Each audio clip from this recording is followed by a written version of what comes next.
doing better as a result of social media presence. If it doesn't do those three things, then it's on the chopping block. It's a return on investment discussion.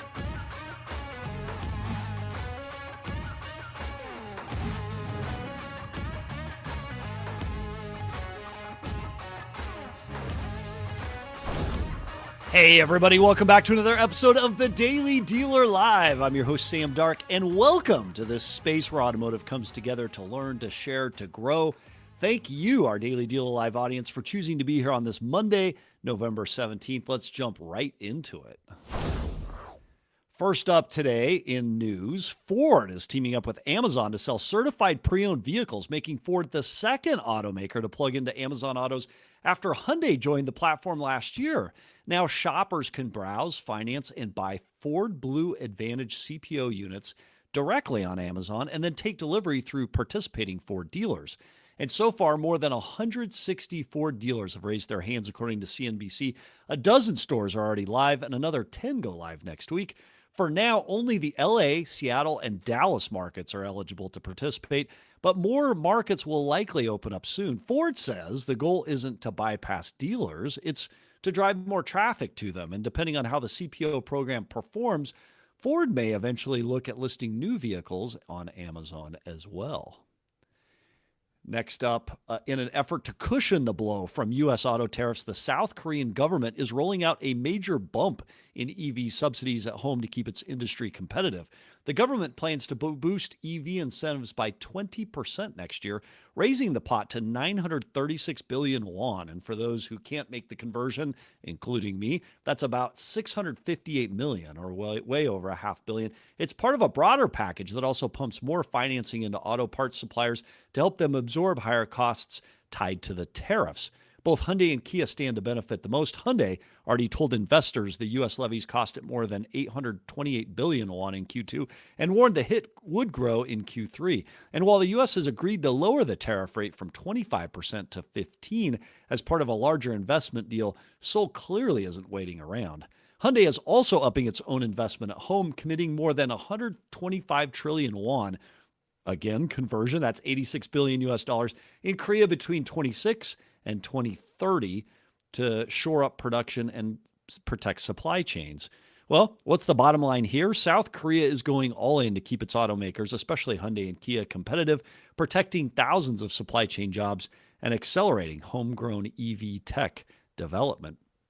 And finally, up today, subprime auto delinquencies climbed again in October, hitting a new record in Fitch's ratings, auto ABS data, and signaling deeper strain on the most vulnerable buyers. The 60-day subprime rate rose to 6.65%, while prime still held steady at 37% or 0.37%, widening the gap and putting more pressures on lenders to mitigate risks.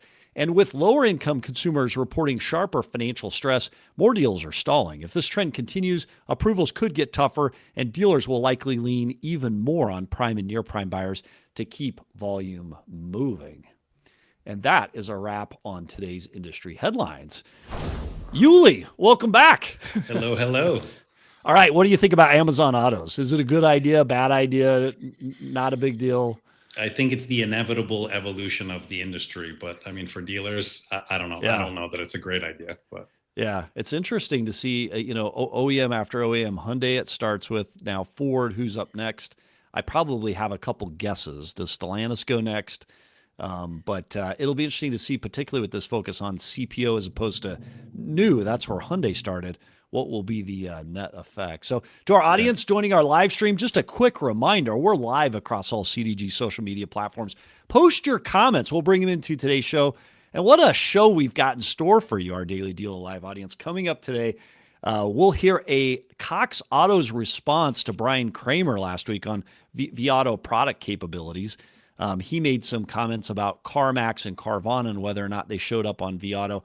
We're going to give them a shot at coming back and responding to that. But first, we've got actually one of our highest commented and liked posts on Twitter and Instagram ever. And we'll introduce him in just a minute. But let's go to Yoga Cars. Amazing. Amazon Ford, Bezos is starting new AI company that will focus on supporting automobile manufacturing space, amongst others. Jonathan Gamble says, let's go.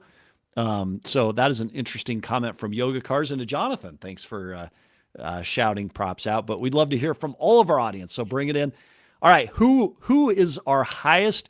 By the way, how do you say that, Yuli? So on Twitter, on X, Highest formerly known viewed? as Twitter. Well, it was like highest liked. It created the most buzz, right? So Yeah. Twitter The is most owned. clicks, the most. Yeah, Twitter and X is owned by Elon Musk. Elon Musk owns Tesla. We talked about distribution models. And our next guest, Don Hall, president of the Virginia Auto Dealers Association, made some comments that made him famous on Twitter. Welcome to the show, Don Hall. Let's bring you in. Hey guys, it's great to be with you guys. Look forward to chatting today about some important subjects in my mind.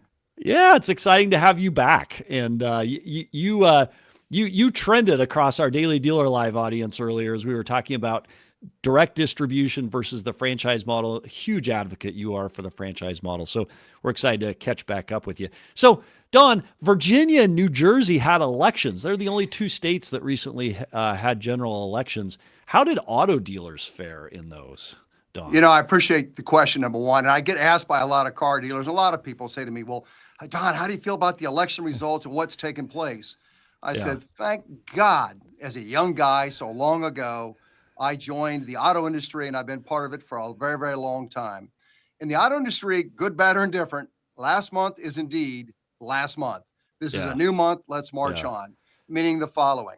We don't always like the outcome of elections, and that's a fact in life. Sometimes we're happy, sometimes we aren't. But the reality is that's last month.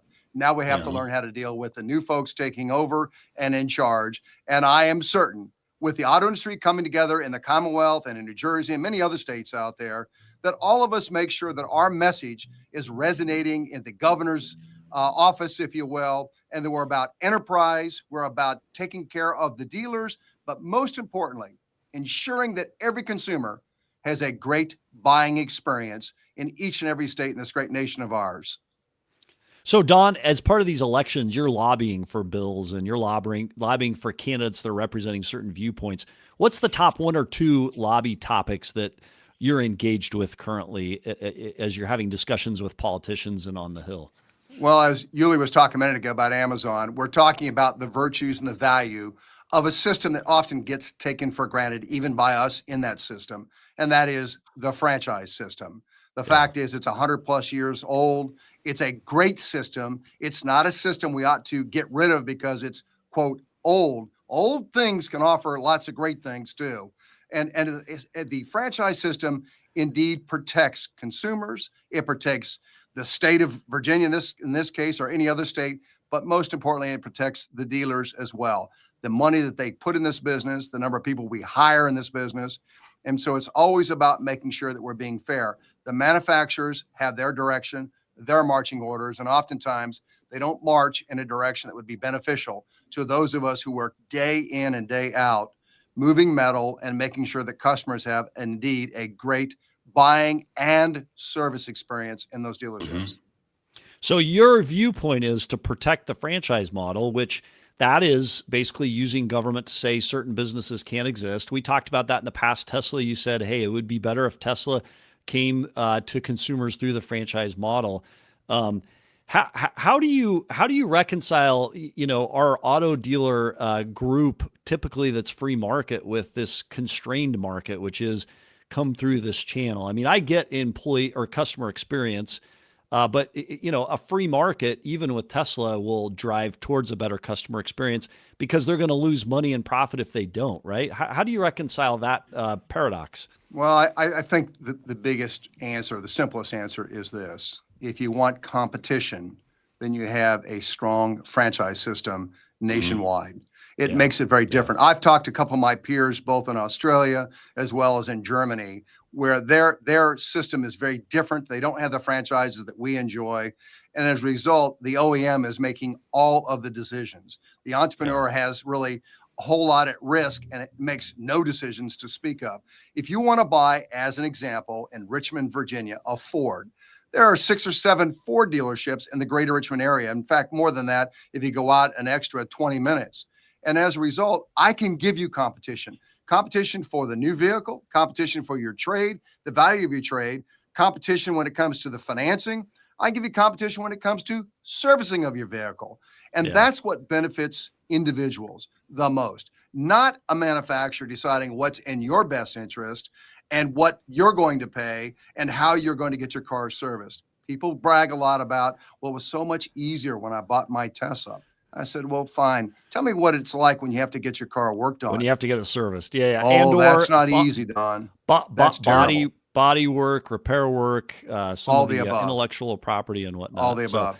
Yeah. So it's interesting. One thing that's been on my mind a lot lately. So I'm part of the CDG circles, and in the circle that I belong to, there are many dealer groups. One member of that group actually got an invite to go back to China and see some of China's EV tech, which to me is fascinating. Some people say that the EV tech is advanced even farther beyond what the United States EV tech is. And yet we constrain the market here in the United States. We don't allow that product to come in. What's your take on that? And do you think there will be a time where once that tech does make its way into the United States, we'll be far enough behind that we'll have a problem? Or will we quickly innovate, if it's true, it's good tech, and be able to keep up with that, Don? A couple things. One, I've had a longtime friend of mine who spent 5 years in mainland China, came back to U.S., for a year or two, and then went back to Taiwan. He's in Taiwan with his family as we speak. He's an expert. He represents the federal government. I won't go into what area, but he does. And he said to me so often, we ought to be very leery and concerned about the Chinese. Much of what they have, in fact, came from our institutions and our businesses that have been taken and then literally sent to China to be used. Secondly, I'm not a protectionist. I believe in the open market. I believe in competition. I believe in Darwinism. The strong survive. Survival of the fittest. Yeah. Absolutely. But in a situation where a government has underwritten an industry to the degree, and we had this along with Tesla, underwritten an industry to this degree, we would be bringing in cars that would sell for $15,000, $16,000, $17,000, $18,000, who oftentimes will not be subject to the kind of things that we're subject to as Americans and the things that we believe in. And labor and so forth, the cost of it's so different in mainland China versus here that we'd have a very unlevel playing field that would be very unfair to the American workers, both those union workers that work in these plants, but also those who sell and service and own dealerships.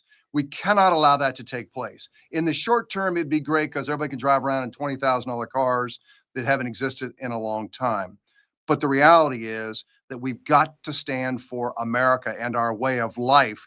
And that means we take care of all concerned, the least among us, if you will. And that includes those individuals who build them, to those individuals who repair them, to those individuals who sell them.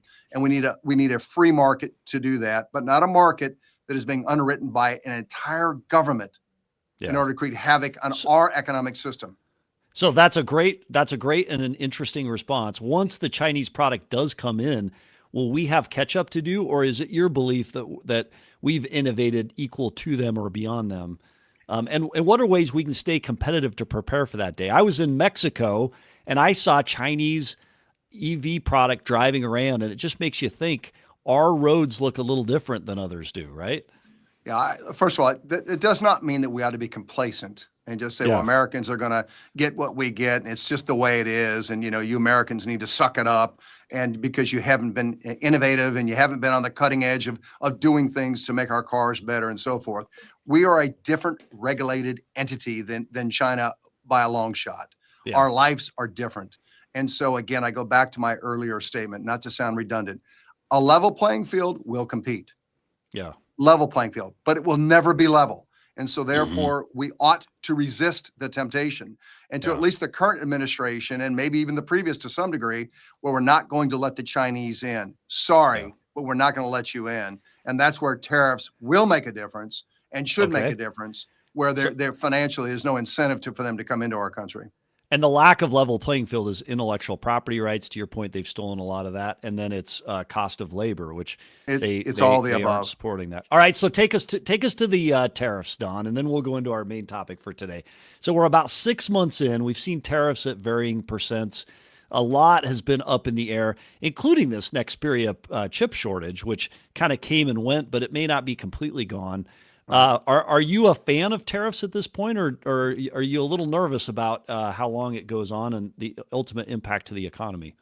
Interesting enough, I had dinner literally last Thursday night with Chris Christie, the former governor of New Jersey. Oh, yeah. Yeah. And Chris made it abundantly clear to me a couple things. He said, one, Trump is true to himself in that he has been pro-tariffs since the early 1980s. So this is not a new phenomenon with him based on a lot of years and so forth. And I said, well, Chris, I said, how do you feel about tariffs? And he says, I don't like them. We are the wealthiest country in the world. We cannot expect Vietnam, as an example, to have equal trade and buy from us what we sell to them, vice versa, and so forth. We are the wealthiest country in the world. And it caused me to sort of get somewhat reflective. And I thought, well, and then I had a board meeting 2 weeks ago with my dealers. And I have a tendency when I'm meeting with, and these are dealers from all over Virginia, some of the biggest names you've heard of in Virginia for sure in terms of dealer organizations represented. And I said, tell me how the tariffs are impacting your business. And now part of this is because we're such a unique industry with unique people that are in it, meaning no matter how good or bad things are, we're always so positive. And we deal with those bad things in very unique ways. And there's a lesson for all of us to learn from those who run dealerships and deal with tough times, that tariffs are not impeding our business to the degree where it's causing us to be in a tailspin or may make massive major cuts. It's uncomfortable. It's created some issues for sure, but not to the point where we're going, oh my goodness, it's time to get out of the business. It's time to sell out. Why? Because tariffs are here and so forth. I think that I'll leave it up to Washington to make those choices, but I think Chris Christie, without realizing it, had more of an impact on me in that there is some logic to the fact that as Americans, we are blessed in a unique way. And maybe some of these things are not equal, and therefore we ought not to be necessarily just drawing these hard lines with all countries should trade, equal in our trade and so forth, because we are indeed the wealthiest. We are indeed a country that's willing to help folks who have a tougher climate, business climate, and so forth to do better. And as Americans, we need to care. And yes, we've suffered a little bit, but not end of the world. We too shall go through this and continue to sell and service vehicles. And it does make you wonder too a little bit in the history of in history, as you know, as we all know, the pendulum swings one way and then it swings the other. And it's possible in this kind of corrective pendulum swing, perhaps in the near future, it swings back to the point you're talking about. So thank you for your perspective. All right, Don, talk to us. You're fresh off a week at the NADA Dealer Academy, and the stat that jumped off the page for us as we talked about it prepping today was fixed ops is still the most profitable part of the dealership, yet a lot of owners under-leverage it. Why do you think that is, that fixed ops is so under-leveraged today? Sam, I go back to my start in the industry was in 1979 as a young guy. And I remember back then that parts and service was it was a necessary part of our business. It's the people in the back end. We're the people on the front end. Yeah. And fast forward to 2025. Yeah, it's still, unfortunately, the mentality is it's the people on the back end. We're the front end. We're the front end that gives away cars, that puts too much money in a trade in order to make the deal happen. And by the way, it's the service department that has the ability to make huge profits and more importantly, retain customers for life.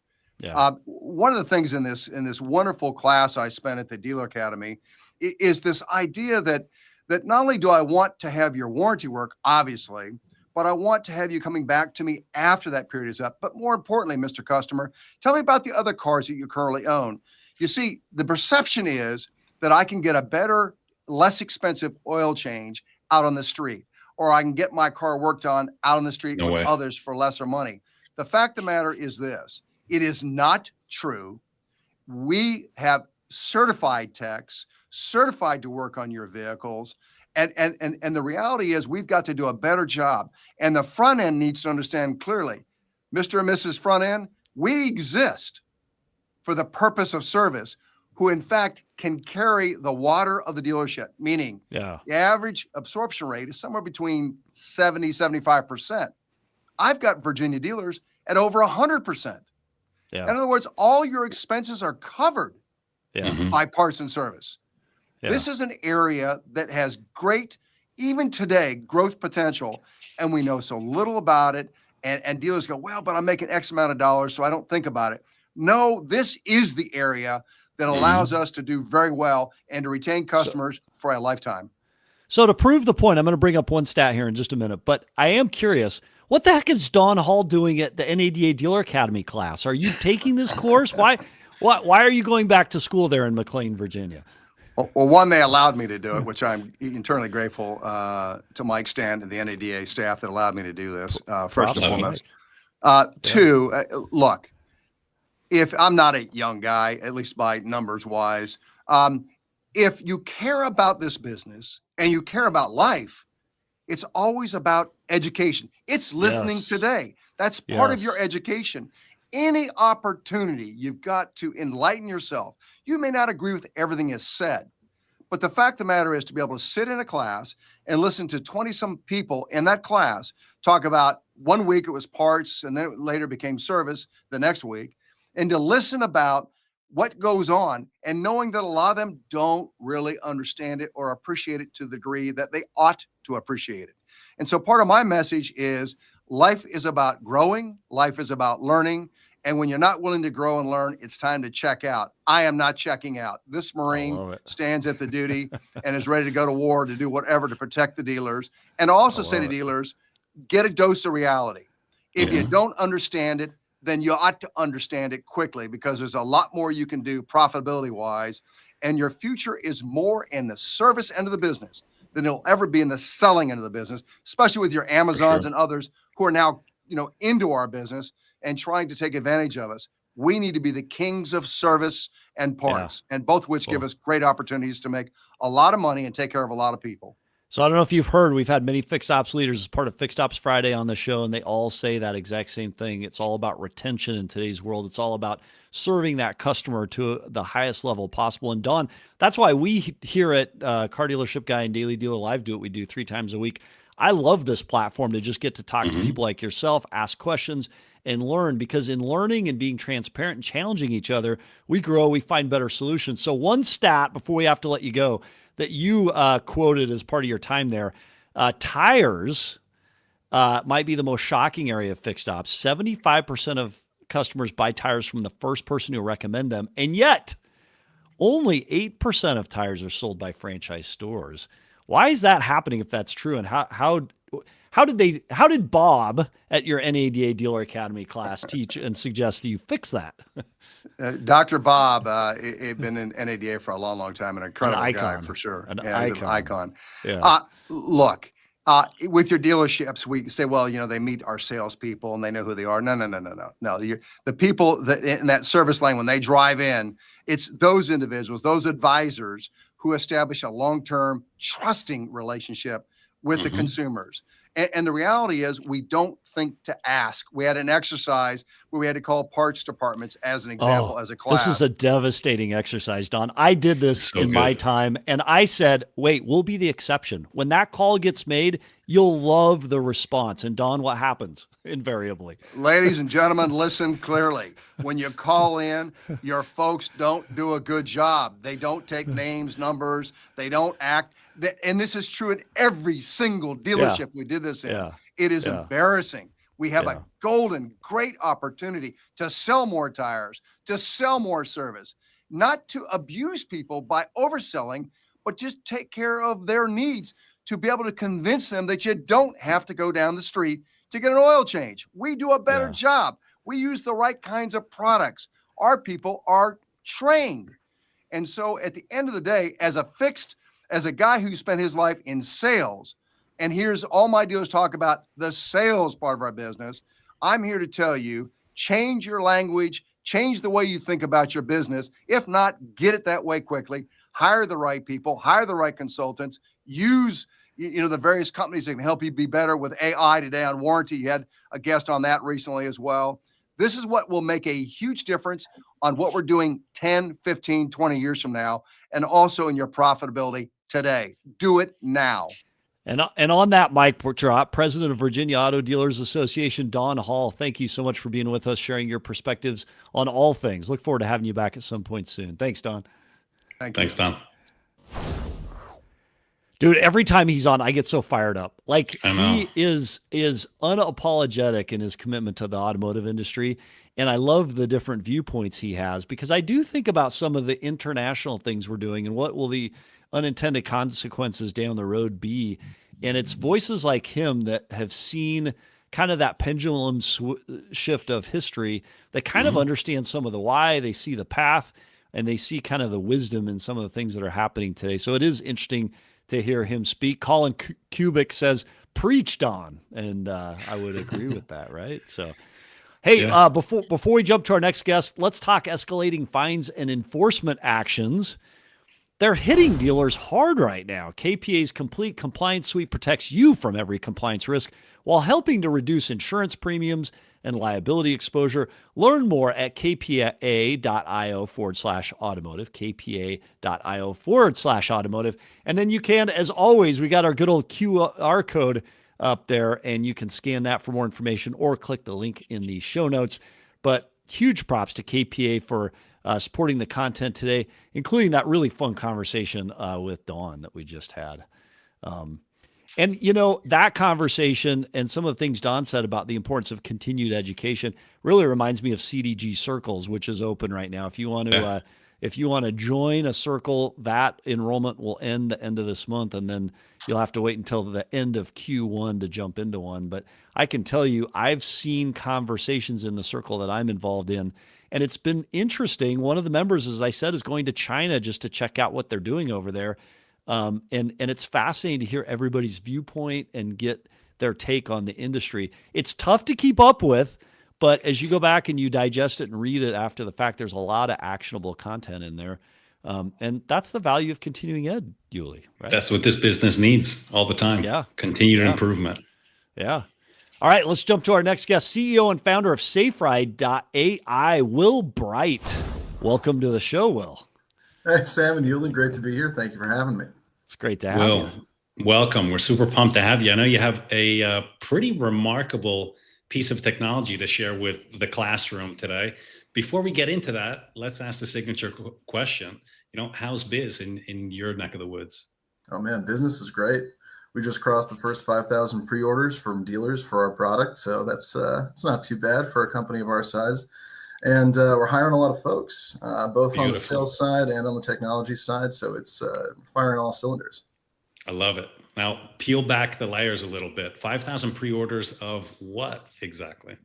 Yeah, so Saferide is an AI dash cam that you can preload into almost any car on your lot and bring advanced safety features like pedestrian detection that works using cameras instead of ultrasonic sensors or radars that have a lot of false positives, right? We bring hands-free cruise and traffic assist. So, you know, on those long commutes on the highway, you can press the cruise control button, keep you in the center of your lane at a safe distance relative to vehicles. You're driving through city traffic on the way out of the office, stops at red lights, goes when they're green. We don't make turns. We don't navigate from a point to a point. This is level 2 plus driver assistance, not autonomy. It's important differentiation. But at the end of the day, we make driving much more convenient, much safer. And the final thing is around predictive maintenance. Getting back to what Don was talking about around the front half of the dealership, helping out the back half, every car that has a Saferide unit in it delivers useful service insights to the drivers and connects them back to the dealers where they bought the car with the Saferide unit installed. So Will, you ideated this, you created it, you brought it into the world. What went into the idea of making this product in a world where so many OEMs have versions of this? What was the gap that caused you to create the product? Yeah, I mean, the big gap has to do with the cost of this on new cars versus the number of cars that are already on the road that are transitioning through the dealer network every year and don't have this technology, right? Yes. The key is that, you know, with technology like this, you can eliminate 80 to 90% of collisions, and everyone deserves an extra set of eyes. Like, everyone deserves to have a safer vehicle. It's just a shame that these technologies have only been available on the expensive higher end cars. You know, now anyone buying a $20,000, $30,000 used car can have access to this life-saving and convenience-enhancing technology. So it's probably the big thing. It takes about 25 years for the national fleet to cycle. So if I was waiting until this technology rolled its way out to every tier of car, my grandkids would still be dodging Nissan Sentras. I don't want to live in that world. So Will, Yoga Cars asks online, 5,000 pre-orders. Is this from consumers or dealers that are pre-ordering? All from dealers. We sell exclusively through dealerships. We do not sell direct to consumer. Interesting. And where does it get added on? Is it at acquisition on the used car? Is it in the finance office? Is it in the service department? What does that look like? Yeah, so every dealer group, as you know, runs a little bit differently. So ultimately, it's an optimization that they get to decide. But we're finding the majority of our customers are focused on preloading at vehicle acquisition. One of the interesting things about Saferide is that because we connect directly into the CAN bus system, as soon as it's connected to a vehicle, we can see all of the outstanding codes on the car. We can see all of the history of what's been happening on the CAN bus of that vehicle. If you have outstanding warranty claims that need to be dealt with on that vehicle. So there's kind of this first step of installing it right at acquisition where you can get those useful insights. And then once the customer comes onto the lot, they say, oh, I'm here for a 2022 Corolla. And, immediately you can say, well, we've got a Saferide Corolla right here that drives itself to a degree and will stop you from hitting people and other cars. Does that sound like something you'd be interested in? So it tends to be, a good option. It makes for quite a good test drive. I would imagine insurance companies would be excited about this on older vehicles. Are there discounts on insurance, or do you have experience with, with the rising cost of insurance? Do you have any experience in that world? Oh yeah, insurance companies love this. I mean, it's safety enhancing technology that can now be put on every vehicle. And so to the degree that, some of the first advisors that I brought onto our company were CIOs of Aflac and Allstate. All of them are exceptionally excited about this. It also aids them in their, driver monitoring programs and enabling drivers to, with a single button press, enable that instead of going through, send me your OBD dongle, do this whole thing. So drivers will get a discount on their insurance by virtue of having Saferide installed on their vehicle.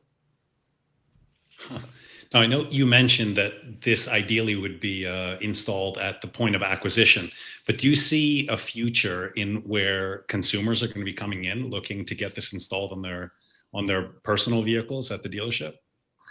Yeah. So the answer is that, as knowledge of our product, goes out, as people are in cars with other people that have this, it's a pretty, I don't know, it might be a good time to show the video just to show kind of how different this is. There will be a lot of people coming in that want that. But for now, it makes most sense to have it as part of the vehicle sales process. There are very few, if any, other products that can increase the per vehicle profit as much as Saferide can. So what you're seeing right now is a 2016 Volkswagen. I have no hands on the wheel, no feet on the pedals, and that is a red light with no lead car. So the device is identifying the red light with these two cameras that face the road, and it is applying the brakes to bring the vehicle to a stop at that red light. And is the device the cell phone looking thing under the camera, or the rear view mirror there? Is that what? Yeah, exactly. Yeah. The device that you've seen there has a screen.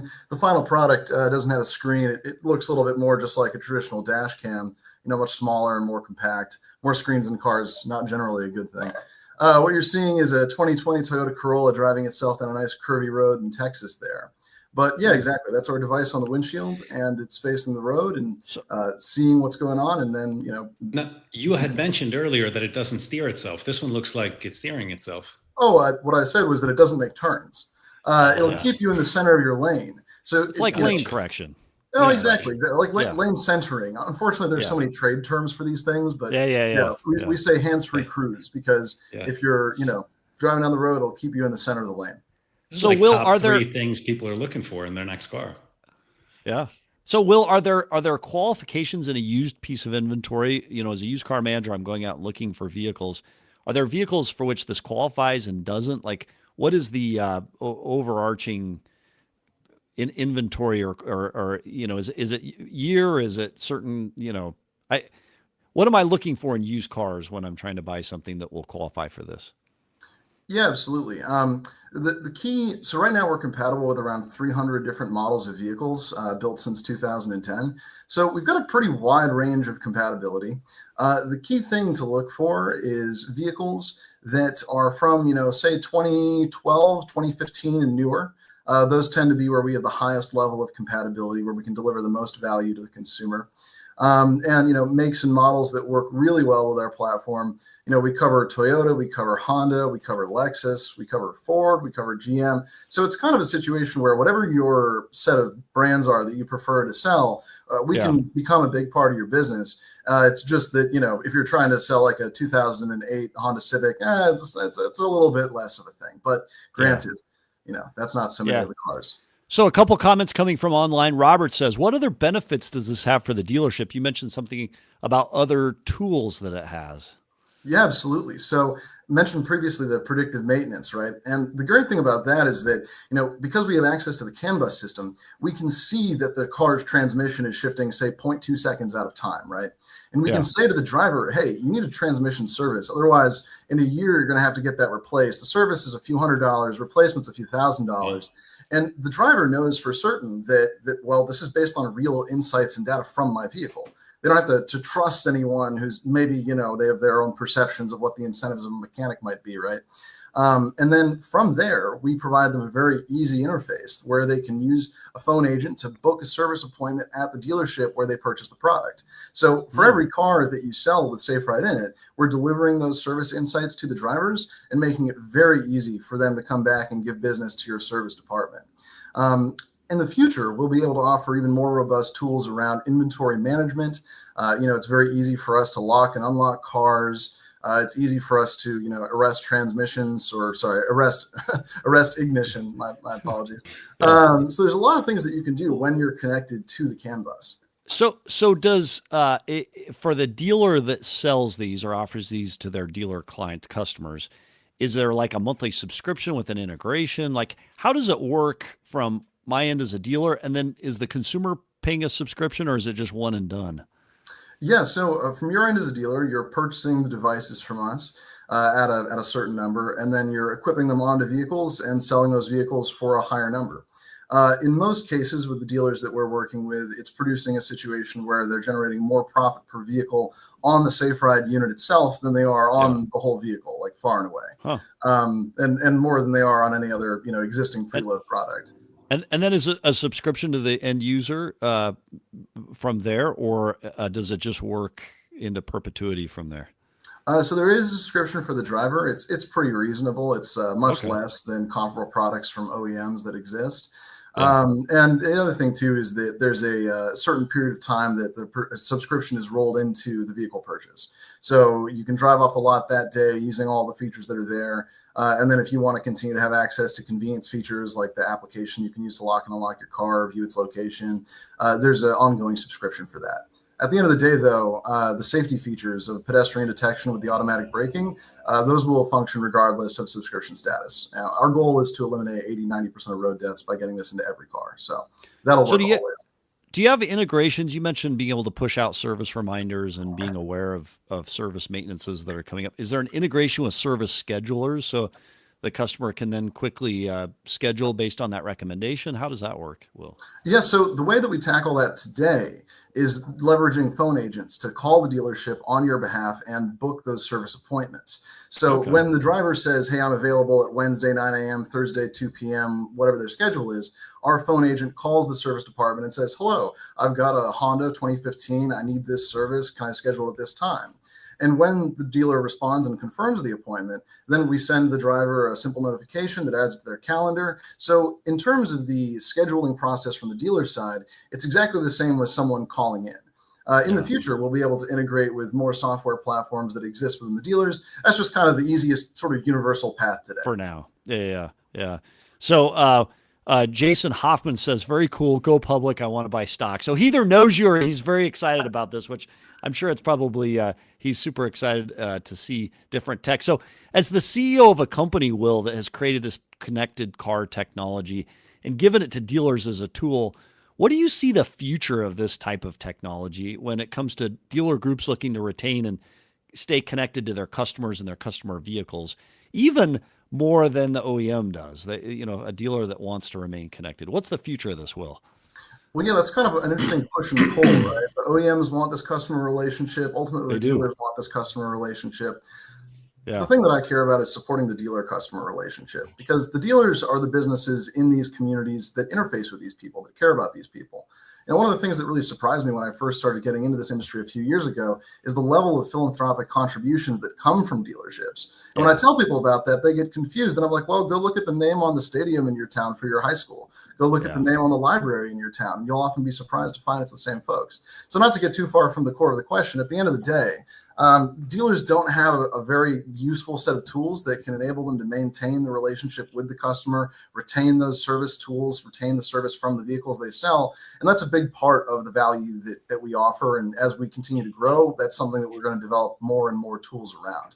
We start off today with this basic, hey, you need to get service, go back to that dealer. Here's an easy way to do it. You don't have to call 6 places. You don't have to look for, a guy on Craigslist. Just press this button and you're in the door. And as time goes on, we'll be able to bring more and more to that. Another thing, too, just to briefly, that we add value in for the dealers is ease of install. So our technology, it's funny when you go and you look at a lot of other products, you see the install process, it takes 2 hours or something. This is the entire setup. This is the whole wiring harness right here. Check that out. Okay. Yeah, that's the whole show. Does that plug into the port? Is that what that is? So the OBD port piggybacks in. So OBD is a universal port for the CAN bus, but it's a read-only port. And because we need to send data, we don't connect to that. We connect to the CAN bus system, but in a different port on the wiring harness of the vehicle. In the case of some 90% of cars, the port that we connect to is directly above the rear view mirror. So this is the cable for Toyotas. This is the cable for Fords. So each vehicle, make and model will vary somewhat on the cable, but it's only this component of the setup that varies. So super smart that you have OEM ports so that you're not dealing with general ports that would create a little bit of a challenge, right? That's intentional. We want the install to be as easy and simple as possible. We don't want this to take 6 hours. Well, Will Bright, CEO and founder of Saferide.ai, super fascinating conversation on this connected car technology and this ability to take a regular vehicle, a used piece of inventory, and give it some capabilities to not only protect people around it, but also deliver greater value to the consumer through the dealer group. We appreciate you being on the show today and sharing your perspectives. Thanks for being here. Thanks, guys. Appreciate it. Thanks, Vic. Super and cool. Robert, of course, said, how long is the install? As soon as he left. I would love to have asked that. So actually, if you have an answer to that question, you can put it in the chat. We still have a chat group here. We'll shout that out because that is a great question. So, all right. 5 minutes. He just wrote 5 minutes. 5 minutes. All right. 5-minute install. I don't know if that's every or particular or whatever, but seems like that's pretty easy to pop in. So we appreciate him sharing the tech. It is interesting. I'd never thought about like retrofitting a used car with some of the capabilities. That'd be kind of cool, wouldn't it, Yuli? Yeah, I mean, we talk about CarPlay as kind of one of the leading things that now is gone by the wayside with the new vehicles. And then the next thing is that semi-autonomous driving, that lane keeper, that automatic braking, start-stop, things like that. This kind of addresses that. Yeah. All right. Last week, we had a conversation with Brian Kramer. It was a very good conversation. He gave us some really good tips on used car acquisition, but he threw out a piece of information that we're going to share with our next guest and get his take. I promised Brian in the moment, to ensure fairness and equity and make sure we're not showing preference to anybody. I said, hey, look, we're going to give this other company a chance to respond. And he said, great, which I love that about Brian and his company and everybody in automotive. Everybody wants a fair shake. So next up, Patrick Janes, AVP vAuto Inventory Solutions at Cox Automotive. Welcome to the show, Patrick. Sam, Yuli, how you doing? Great to be with you. Dude, you've got a real mic. Check that out. You're ready. We do a couple of internal podcasts, so I gotta, try to be as cool as you guys. If Wait, possible.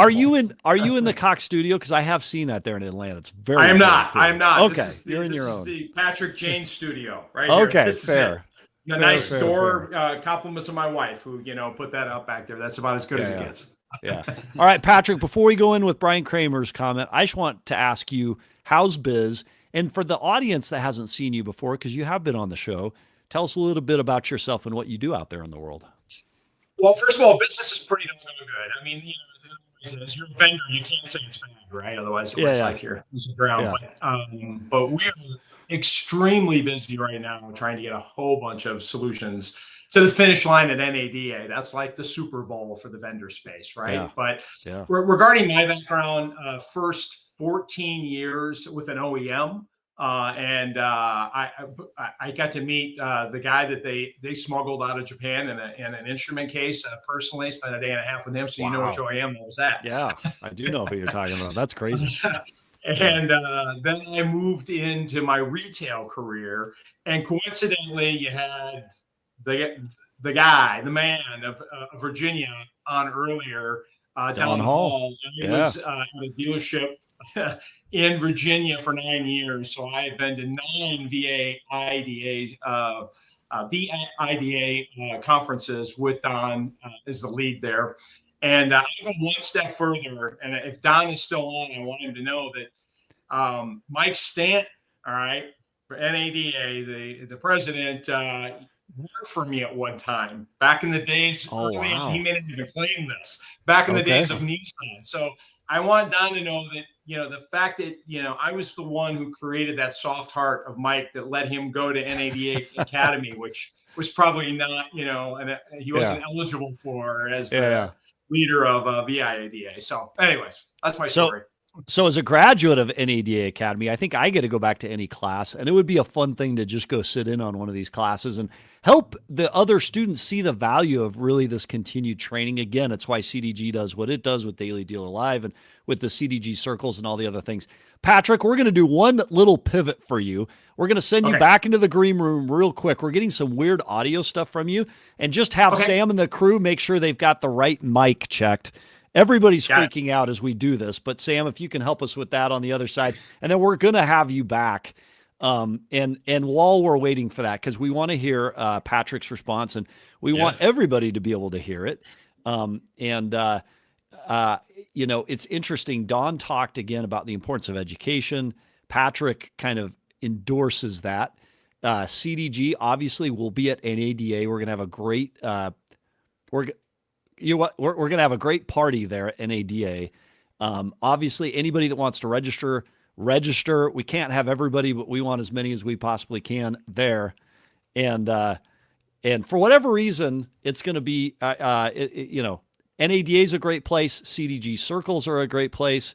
And NADA Dealer Academy, Mike Stanton, and Bob, who Don mentioned, is an absolute legend there. Anybody that's Bob Atwood, anybody who's been through NADA Dealer Academy knows Bob Atwood and loves him and the impact that they've had on all of us as we go out into the world into automotive. But let's bring Patrick back. I think he's set to go now. So, all right, Patrick, are you there? I am. They told me to sit still. Okay. All right. Don't get so emotional. I don't know what that means, but actually, I'll try to be calm. You know what's funny about that, Patrick, is I used to scream and yell at the very beginning of the show because I get super excited about all this. Like, I love what we do here.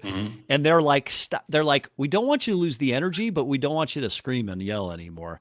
And so I had to pivot. And I'm like, how do I stay excited when I'm not screaming and yelling? All right, let's do it. So we had Brian Kramer on. Brian Kramer's obviously with a competing company. And he made the comment about vAuto, that vAuto's competitive set is narrow because you only pull in Cox products. And as a result, you don't have access to Carvana. You don't have access to CarMax. And for a used car manager seeking to put a good number and be competitive against either one of those entities, you've got to have access and visibility to both. And so we just want to get your take on that from a vAuto perspective. It's a well-used product across all automotive. What say you, Patrick, about that? Yeah, there's a couple of questions in there, right? About you named some specific players, but I'll start out with the fact that we only use data from Cox Solutions, and that's just simply not true. We're 14,000 rooftops, right? And we have been in this business for 20 years. We came with a patented harvesting technique that has been hugely successful. We are a month-to-month contract type of company. And if we would have delivered partial data to our dealers, I don't know that we'd have got to those 14,000 clients, selling them one by one by one over the years, and then also being able to retain that number of clients. So we harvest all the third-party sites. We harvest all the dealer sites. I get it. Our competitors have figured out techniques to be able to do that as well. But we see 5 million VINs a day And we've been storing this data for over 15 years, right? Even really since about the Auto Trader acquisition that actually happened. So I would say that from a culture standpoint, we talk about diversity of data. I use an example that's kind of near and dear to my heart. So I managed the Stockwave business for a few years. Okay. Yeah. And before I have a broader scope on the portfolio now. And Stockwave is an auction acquisition software, about 7,000 rooftops. And when you look at Stockwave, we have about 90% of the wholesale space that we bring into Stockwave. Now, we could have made a decision to say, we're going to build Stockwave, which doesn't have a whole lot of competition in that solution, and said, we're only going to show Manheim cars and OVE cars because that would benefit Cox Automotive. Yeah. It's back to this kind of what brought vAuto to the market to begin with, which is we want to help dealers find the right cars no matter where they live, right? Yeah. So we have direct integrations with a number of auctions throughout the entire ecosystem, including heavy hitter competitors that came into the market, in the last few years, like ACV, right? So you would think, boy, we'd like to keep them out of the mix, right? We bring that stuff in. So I think we have a culture of being able to bring all the data in. But I want to get to the specific claim around CarMax and Carvana, because that's the one that deserves a little bit more debate. Because as a setup to that, Patrick, how valuable is it when you're talking about accurately pricing a used car in today's market to have as much data as you possibly can to get at the correct price, right? If you have part of it, you're disadvantaged. If you have all of it, you're better advantaged. However, all the data still doesn't necessarily tell the truth, right? We talked about this in our used car manager roundtable. Is it data or is it experience? And it's having all the right data and then applying your experience to it to get to the right number. Patrick, thoughts? True. And that's why I was one. So we lean heavily on a performance management model that comes with the software, if you will, because there are a lot of insights in vAuto. How do you put those insights together to be able to make the best decision? But at the end of the day, the insights have to be inclusive, right? I mean, they have to have everything that you need to know. But I'll also debate that sometimes you have to get the outliers out of the data as well. So our system, we just spent a lot of energy trying to get. So let me back up and say, for example, we typically see a car in the market, a VIN, 4 to 5 different times when we harvest the internet, if you will, right? Yeah. And when we see that VIN 4 or 5 different times, if we see different prices for that vehicle on different websites, we have to stop for a minute and say, should we just deliver an average of those prices for the same VIN? Is that going to be helpful? And so what we've done is come up with an outlier system to make sure that it is statistically true, if you will, that vehicle is online for the price that the dealer intended it to be. Okay. So there are times, and you will see in a competitive set in vAuto, you'll pull up 20 cars and it'll say, we found 20 cars in your competitive set. We went out 50 miles and here are the cars. And you'll see right on top of that competitive set, it will say, and we found 4 outliers that we are not including in the competitive set because we feel that they are so far out of the range of what the market average looks for those cars. We might have you chasing a number either up or down that is not relevant. What is the reason? What's the thought process behind the outliers? What drives those outliers? I think, we know that there's been some tricks done over time that, hey, I might actually syndicate a different number to one website than another, right? Okay. Because I may need to feel like I'm more competitive here, or I don't have to be as competitive on this particular platform. Dealers have done that. They differentiated their syndication to be able to put that out there. And we just want to make sure that we're not pulling in any garbage, if you will, that we're very confident on the price of that vehicle, because we know that you're trying to make a decision, one, to either acquire the vehicle, which is a very important decision, and what you want to put into that vehicle, because a great appraisal is, what can I sell it for, minus my reconditioning, minus a little bit of profit. That's what I ought to pay for the car. We want to make sure that that is giving you the best guidance as possible. And then on top of that, we don't want people pricing to a competitive set that is not true, right? So we're very careful about about fleshing out these outliers. And that kind of brings me to the next topic, which is virtual listings. Go for it. That's an interesting thing in today's, right? Yeah, absolutely. Can I go there? Yeah, please, let's do it. Yes. All right. So that kind of gets me to the CarMax and the Carvana thing. Right? Okay. So first of all, I can take you into your stores today and show you CarMax listings in your store. So I'm not sure where that came from that we don't have that, because we harvest all the third-party sites and those cars are on third-party sites, etc. But Carvana is a different bird, let's call it, right? And I'm gonna ask you guys a question. Okay, let's I go. have the same question all the time. Yeah. Carvana has their inventory in one place on the Carvana website for a price. And if I'm in Chicago and that car is in Portland, Pay shipping. I can't pay that price that they're listing without some sort of transfer fee or transportation fee. So there's going to be a premium to that, right? And Patrick, is that what you mean by virtual listing? So that's that Portland vehicle for sale in New York, and it's just not realistic that you're going to transport that all the way across the country. Although I'd be curious, comments in the social field, is there an extra charge added on, or how do they deliver on that if it's advertised there? But they do, but yes. yeah. They charge you for the delivery. Absolutely. Yeah.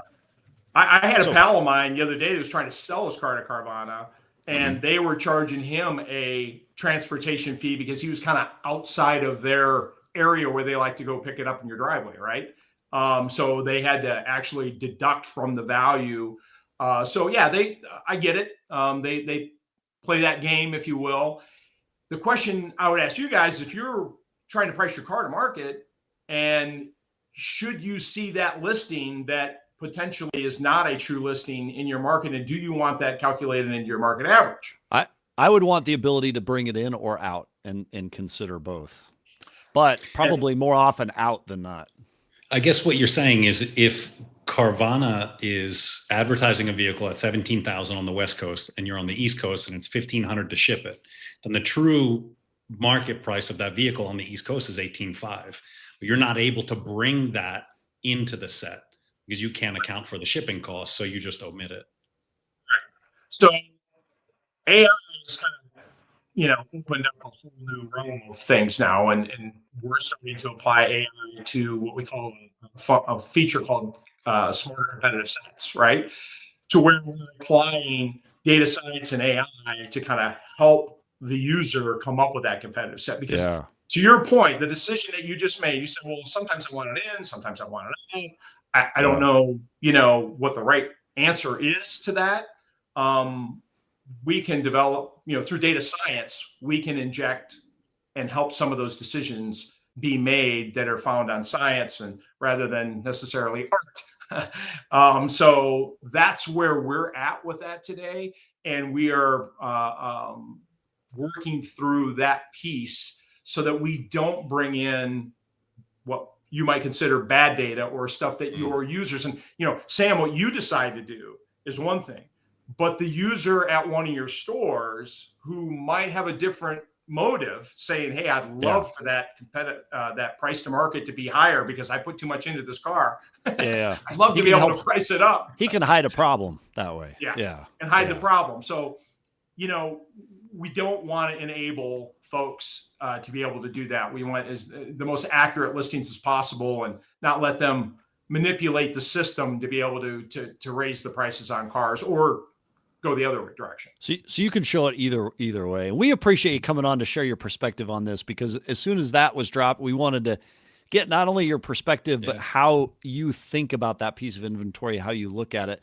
So Patrick, before we go, because we've just got about a minute and a half left, what are you working on as you think about this last half of the year and going into NADA? Do you have anything exciting for dealers in terms of tools, capabilities, or features? Yeah.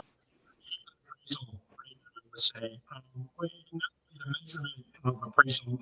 There's a lot of discussion, I think, on Friday about service drive and being able to go out and find more cars. I mean, this inventory shortage is not going away, at least on the used car side, anytime soon.